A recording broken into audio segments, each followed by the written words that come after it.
Get ready with me பார்க்கலாமா? ரொம்ப நாளாவே டெக்ஸியை வெளியே கூட்டிட்டு போலியே அப்படின்னு சொல்லிட்டு யோசிச்சுட்டு இருக்கும்போது சரி இன்னைக்கு ஃப்ரீயா தானே இருக்கும் அப்படின்னு சொல்லிட்டு இன்னைக்கு கிளம்பிடலாம்னு சொல்லிட்டு கிளம்ப ஆரம்பிச்சிட்டேன். டாட் அண்ட் கீயோட ஃபேஸ் வாஷ் தான் நான் இன்னைக்கு யூஸ் பண்றேன். இது நல்லாவே ரிஃப்ரெஷிங்கா என்ன ஃபீல் பண்ண வைக்குது. யூஸ் பண்ணும்போது எனக்கு இந்த ஃபேஸ் வாஷ் சுத்தமா பிடிக்கல, என்னடா ஒரு மாதிரியா இருக்கே அப்படின்னு சொல்லி ஃபீல் பண்ணேன். ஆனால் போக போக எனக்கு ரொம்பவே பிடிச்சிருந்தது.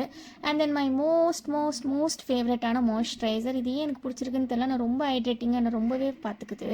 லைட்டாக க்ளோவிங்காகவும் இருக்கும் இது அப்ளை பண்ணதுக்கப்புறமா. நெக்ஸ்ட் வந்து சன்ஸ்கிரீம் அப்ளை பண்ணிக்கிறேன். இது என்னோட சன்ஸ்கிரீன் கிடையாது, இது எங்கள் அண்ணா. அது இவனுக்கு மட்டும் எப்படி இந்த மாதிரி சன்ஸ்கிரீன் கிடைக்குதுன்னு தெரியல, அவ்வளோ நல்லா இருக்குது, சூப்பராக பிளெண்டும் ஆகுது என் ஃபேஸில். எனக்கு கண்ணை சுற்றி கொஞ்சம் பிளாக்காக இருக்குமா, அதனால் கொஞ்சம் நான் ஐஷேடோ வந்து அப்ளை பண்ணிக்கிறேன். எனக்கு மோஸ்ட்டாக ஐலைனர் போடவே வராது, ஆனால் இன்னைக்கு எப்படி ஐலைனர் இவ்வளோ அழகாக வந்துச்சுன்னு எனக்கே தெரியல. நான் ரொம்ப அழகாக இருந்தது, என்னை பார்த்து நானே கொஞ்சம் நல்லா பார்த்துக்கிட்டு இருந்தேன். அப்புறம் மஸ்காரா, நான் எப்பயுமே மஸ்காரா யூஸ் பண்ண மாட்டேன், ஆனால் இன்னைக்கு என்னவோ வாங்கிட்டோமே சரி யூஸ் பண்ணலாம் அப்படின்னு சொல்லிட்டு மஸ்காரா போட்டேன். ஆனால் கொஞ்சம் நல்லா தான் இருந்தது என் ஃபேஸ். மாய்ஸ்சரைசர் சன்ஸ்கிரீம்லாம் அப்ளை பண்ணதுக்கப்புறம் கொஞ்சம் ஆயிலியாக ஃபீல் ஆச்சு, அதனால கொஞ்சம் நான் பவுடரும் அப்ளை பண்ணிப்பேன். நியூ ஷேடில் ஒரு லிப்ஸ்டிக் நான் வந்து போட்டுக்கிறேன். இன்னைக்கு என்ன ஹேர் ஸ்டைல் போகிறதுனே தெரியல. சரி ஃப்ரீயாக விடலாமான்னு பார்த்தா அதுவும் செட் ஆகலை. சரி கட்டே பார்க்கலாம்னு சொல்லி கட்டி பார்த்தா அதுவும் எனக்கு செட் ஆகலையா, சரி அப்புறம் ஃப்ரீயாகவே விட்டுடலாம்னு சொல்லிட்டு ஃப்ரீயாகவே கேப்பில் டெக்ஸியும் தூங்கி நல்லா ஏந்திச்சிட்டா.